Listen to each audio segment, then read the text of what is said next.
Your Honor, if you are pertaining to the general information sheet of Suarasug in 2022, it was filed on June 2022. Therefore, Pastor was still the executive pastor at that time. However, he is no longer a stockholder. He is no longer the stockholder of Suarasug because he donated his shares to Jesus Christ Workers Members Cooperative. When? On GIS for June 27, 2022. And the appointment of Pastor Acobo happened on December 19, 2022.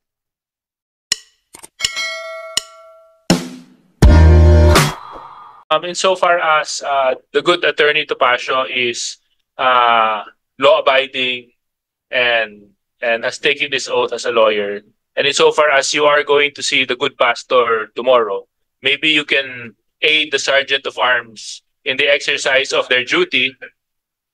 Kasi makikita naman kayo bukas, di ba?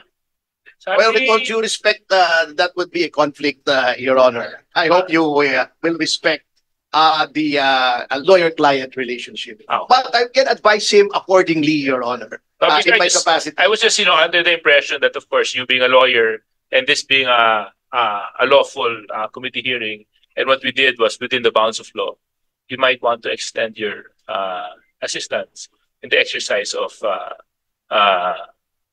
the duties of the committee. Yeah, Your Honor, I believe that the this committee or the House of Representatives is possessed of sufficient power to enforce its orders even without the assistance of this humble representation. But as a lawyer, of course, I will always advise my clients in accordance to my training in the law, Your Honor. That I can assure the Honorable Committee. Thank you, Your Honor. Thank you very much, the Honorable Ferdinand Topacio.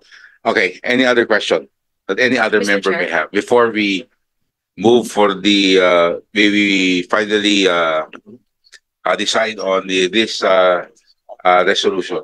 The Honorable Migs Ugrades is recognized. Attorney Migs. Mr. Chair, just for the clarification of everyone, tama po ba na yung nakita po kasi natin sa news yung whole administrator? So right now, it's not in effect. Just to be clear for the body and the public that hindi pa administrator, Mr. Chair, yung pag-a-appoint po. Yes.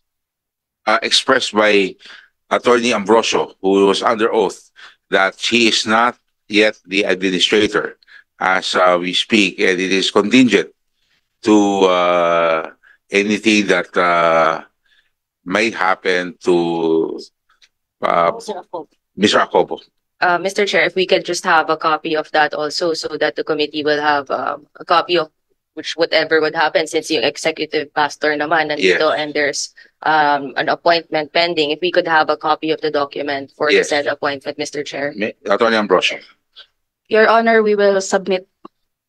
Thank you. Mr. Chair, to SEC lang for the clarification of this process. Ano po ba ang proseso ng pag-appoint ng administrator pagdating sa corporation sole, since it's a different kind of corporation, it's a special kind of corporation na ang executive pastor lang naman ang mag-a-administer ng mga properties and manage on behalf of the members of the religious sect, Mr. Chair.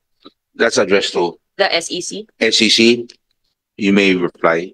Good afternoon, Mr. Chair. To address the question of Honorable Nograles, when an entity incorporates in the SEC as a corporation sole, in the articles of incorporation, they will already specify who is the executive pastor or the elder or the rabbi or the chief of that corporation sole. That's all. Mr. Chair, with regard to appointing of an administrator, should the executive pastor be incapacitated? What is the process po, Mr. Chair?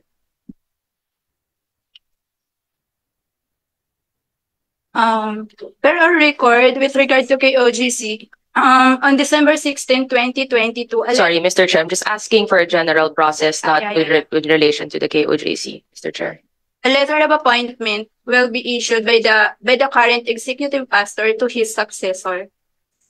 Thank you, Mr. Chair. Just to remind, since we're talking about the laws and the corporation code, given the gravity of what is happening with the media and everything, with regard to Section 111 also of the revised corporation code, para lang umiwas po sa mga violations, Mr. Chair.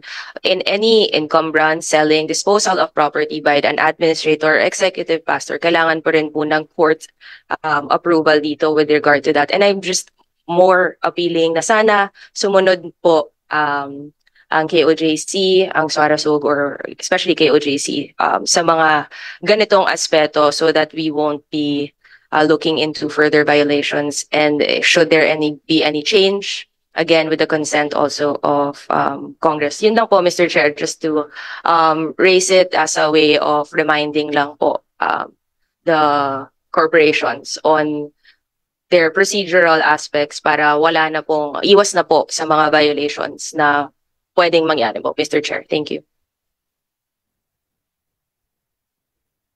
Honorable Migs Nograles, SEC, please take note of the statement of the Honorable Migs Nograles. Thank you. Thank you. So, any other member that would like to speak for or against this measure? You have now the Honorable Gutierrez. Yes, Mr. Chair, sorry, before we proceed po, just a few questions. Like I mentioned, we had some material questions that were left unanswered in the previous deliberations, and we'd like to take a crack at the theory of the good attorney Topacio that they might be able to answer po.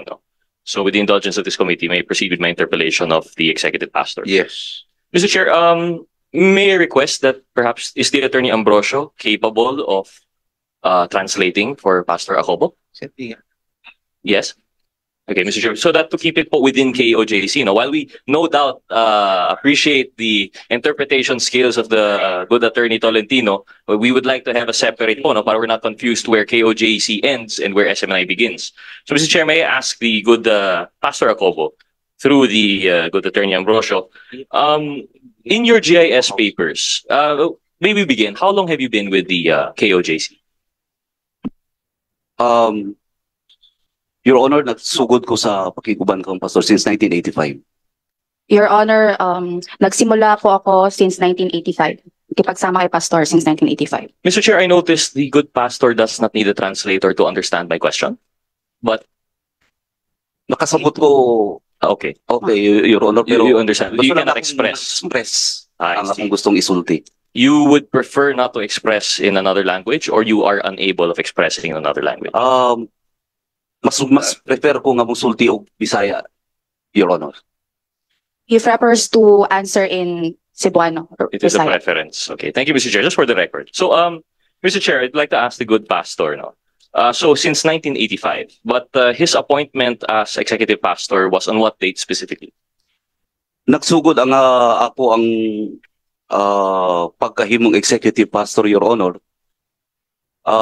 Atong time nga gipil upan na nako ang mga papers para sa Securities Exchange and Commission. Nagsimula akong maging executive pastor nung pinirmahan ko yung mga papers for the Securities and Exchange Commission. That was December 19, 2022. O pagka sunod na tuig, January 4, 2023, giaprobahan sa SEC ang pagkahimo na akong executive pastor. It started in December 19, 2022, and on January 4, 2023, it was approved by SEC. Your Honor, may I make a clarification? So, what Pastor Marlon is pertaining to is the amended articles of incorporation, since corporation souls are not required to submit general information sheets. Okay, so we're now referring to the KOJC, Mr. Chair. But for the appointment, because, by the way, thank you, Pastor, for attending today. We would have hoped that you were with us from the start. But we were under the impression, I believe it was one of the representatives of the SMNI, that Pastor Acobo took over in 2021. How can we... 2020. 2021 daw po yun, 2022, Your Honor. 2022, nag-take over. So the mentioned appointment papers by Attorney Tolentino was based on what? May we ask, Mr. Chair, the representative of SMNI? Your statement, his statement was 2021. If I'm not mistaken, of course. I have with me, Mr. Chair, the certificate of appointment of Brother Marlon B. Jacobo, signed by Pastor Apollo C. Kibuloy, dated December 19 of 2022. Mr. Chair, may we ask the COMSEC? Yes. If I recall correctly, the previous hearings, it was alleged that it was sometime in 2021. May we check with the records of the, maybe ask the committee to provide for the records of with the appointment papers, but probably after na lang po, no? Because there seems to be this was very distinct to me. I think, Mr. Chair, I have to clarify. I was talking about SMNI, the participation of Pastor Apollo Kibuloy with respect to Suarasug Media Corporation. Because Pastor Apollo Kibuloy was still a stockholder since in 2019, but in 2020 he is not anymore. In 2020, he's still is a stockholder of Suarasug Media Corporation. In 2021, he's also a stockholder of Suarasug Media Corporation. But in 2022, he already donated his share to Jesus Christ Workers Members Cooperative, Mr. Chair. Mr. Chair, sorry, just That's to why, clarify. Mr. Chair, I submitted our position paper today, Mr. Chair, to give emphasis to our stand, Mr. Chair. Mr. Chair, we would have appreciated siguro po yung position paper weeks or days ago so that we can properly understand. The position paper submitted today and the hearing today, of course, we cannot consider whatever the contents are, but rest assured that we will be studying that after today po. No? So, Mr. Chair, so to clarify lang po, no? So, according to Executive Pastor, the appointment in GIS papers for KOJC 2022 po.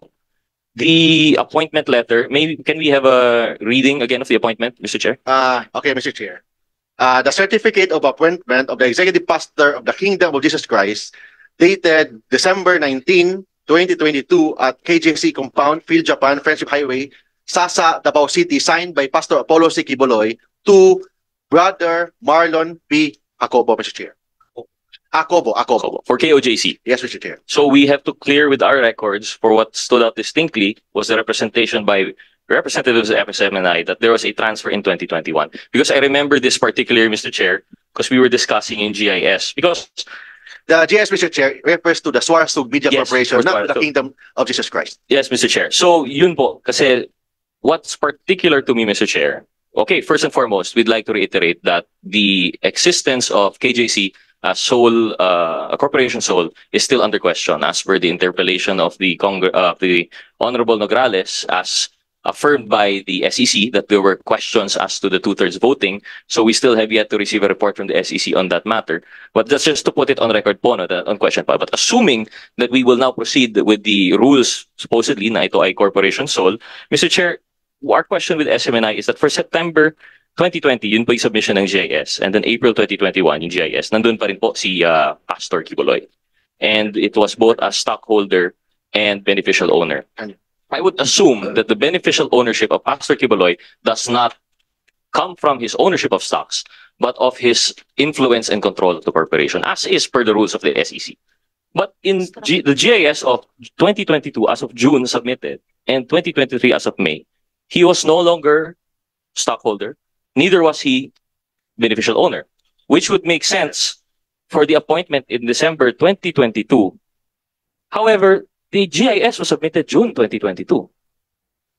So on the papers pa lang po ng GIS, wala na po si Pastor Kibuloy. But the appointment was made in December. How do we explain this incongruency, Mr. Chair?